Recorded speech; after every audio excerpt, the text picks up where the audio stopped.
What's up, happy people? It's your girl Ebony. I'm coming to you with a video on how to start a backyard slash patio garden. Not everybody has a homestead, so we have to use what we have, and I use my backyard. I'm coming to you with 9 tips on how to start it. So the first one is determine your climate zone. Not everybody has the same amount of time or sunlight.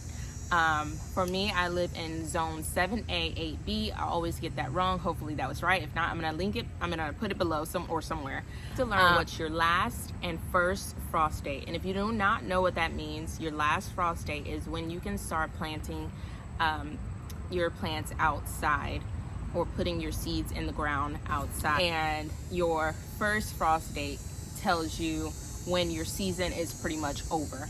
So that is what you should keep in mind where you are when you are trying to grow things. All right, so tip number 2. So if you have a patio, you're probably not gonna do some of the bigger crops, such as pumpkins, watermelon, zucchinis, and stuff like that. But if you're in a backyard, you definitely can. I'm not saying that patios cannot, but it'll probably take up most of your grow space that you have, because there are ways that you can do that, which are trellises. If you trellis things up, then you can get away with having more space. So for those smaller spaces, you're gonna determine what your family eats more of. My family, we eat tomatoes, zucchinis, cucumbers, different peppers. When you have those smaller spaces, you just have to get more creative when you are wanting to grow things, such as you can hang things so you can hang tomatoes. So if you want, they definitely have those types of bags on Amazon. A lot of the things that I get is on Amazon, but we'll talk about that later. Tip number 3 is location. So if you are in a shady backyard or you have a shady patio, you're definitely not going to be growing some of the fruits and vegetables that needs lots of sun. You have to know what plants like. You have to know what plant likes a lot of sunlight, what plant doesn't like sunlight, such as your cooler crops. They don't like a lot of sunlight. Some plants only like up to half partial shade. Some like full shade, some like full sun. All right, guys, it's kind of windy. I realized I didn't film tip 4, so here goes. Tip 4 is tools. It's my little chicken. I'm about to let her go. I have Australian larp chicken. Tip number 4, guys. Tip number 4 is tools. So you can use your regular old pots, or you can do these. These are grow bags, and you can get grow bags from Amazon. And what grow bags do are pretty much, they're really good for your plant to not get root bound. And what root bound is you ever taken a plant out of the pot and you see it just looping around, looks like there's no soil in there, just all roots. Your plant helps air out that, so that way your roots do not do that. And they're also well draining, and like I said, the airflow. So those are really, really good, and you don't have to transplant your plant from a smaller pot to a bigger pot. You just get the size that you need, and it's pretty much good to go. There's also different trellises that you should get, and cages that you should get, or cages that you can make. Anything. You can pretty much make a lot of the trellises. You don't have to spend a lot of your money on all of this stuff out here, because gardening can get very expensive. Like I go to Walmart and I use poles, and you know what, instead of getting up, I'm gonna show you some of the stuff I use out in my garden, so that way you can get an idea of what to use as well on your back patio or your backyard. For backyard, you'll have a lot more space, but for the patios, tip number 5, the soil. So you have to know what type of soil your plant likes. Home Depot and Lowe's and all those other places that have soil makes it very easy for you to go get, but you can also make your soil or mend your soil or whatever. I also learned sometimes those soils do not have the loomy type of soil that my plants may need, so I have to amend them and put in perlite or vermiculite or some kind of aerated type of soil in them. such as my melons or my cucumbers, they like that loomy type of soil. Some plants like more acidic. Some plants do not like acidic soil. Some plants like well-drained soil, which I say most plants do, because nothing likes to sit in water. None of your plants like to sit in water. If they sit in there, they can get root rot, which is pretty much suffocation. Guys, bear with me. So, back to what I was saying. So your plants do not like to sit in water because they can get root rot. And what root rot is basically your plant is suffocating. It's dying in its own water. It can't take up any more than what it can. What's its capacity to take up. Knowing the different types of soil that your plant needs will help you have a plentiful harvest. It will help give you less headache and feed your family. Tip number 6 is mulching. You definitely want to know the different types of mulches. There are leaves, there are straw, there are wood chips, and wood chips are better for like trees and scrubs, or just filling in a space that you just want covered up. But your straw and your leaves, those are really good to keep your vegetables covered. It keeps them well moist and also warm. It also protects them from the sunlight taking all of their water. All right, tip number 7 is to decide on whether or not you would like to start your plants from transplants or seeds.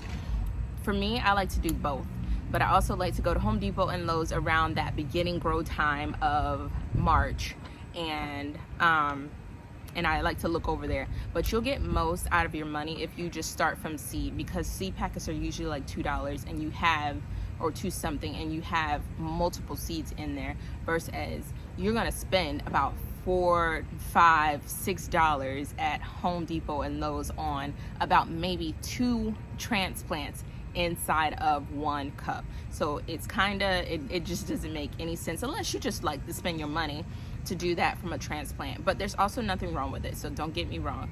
If this is your first time and you want to do that, go ahead. My first year growing, I definitely got transplants because I wasn't sure what to grow, when to grow it, how to start it, was it too late? And so I did it from those. But you can do it from seed. They'll still come up, they'll still give you a harvest. You just won't see your harvest as quick as everybody else's has seen theirs from when they started their transplants.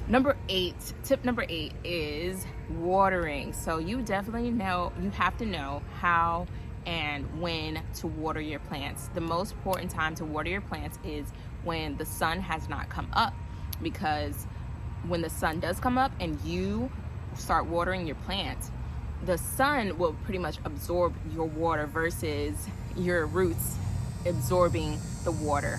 So you want to get up at least early in the morning before the sun gets scorching hot and water your plants.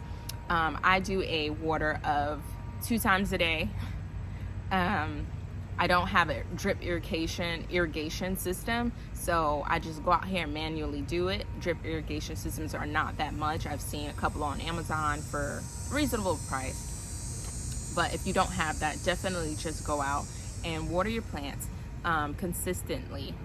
Tomatoes or watermelon, they do not like a lot of inconsistency of water, because they will end up getting blossom end rot. And I'll insert some pictures of what blossom end rot is, because some people are like, blossom end rot? No, blossom end, the bottom of the fruit is what is rotted out, so you can't eat it anymore. But there are sprays that you can use to stop that rot, hopefully. In the summer months, you probably have to go out and water your plants again, because the sun is just so scorching hot, and that's okay.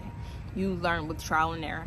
This is only my 2nd year. So if you want to test out the soil and see whether or not it is, if it does need water, then you could just stick your finger in about 2 inches deep and see whether or not it is dry. And if it's definitely dry, you need to give it some water. It says that you should give your water about 1 inch of rain or water a day, but that's hard to know. A lot of people don't know what that is, and pretty much that's like over 600 gallons of water a day. Who has 600 gallons of water?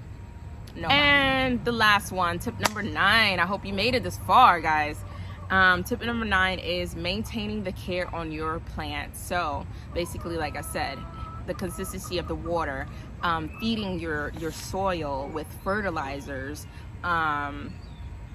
removing dead leaves or leaves that have rot on them or moldy or powdery mildew or blight. You just want to remove those because those can quickly spread to your plants and mess them up. Oh, and you know what? There's another tip to have.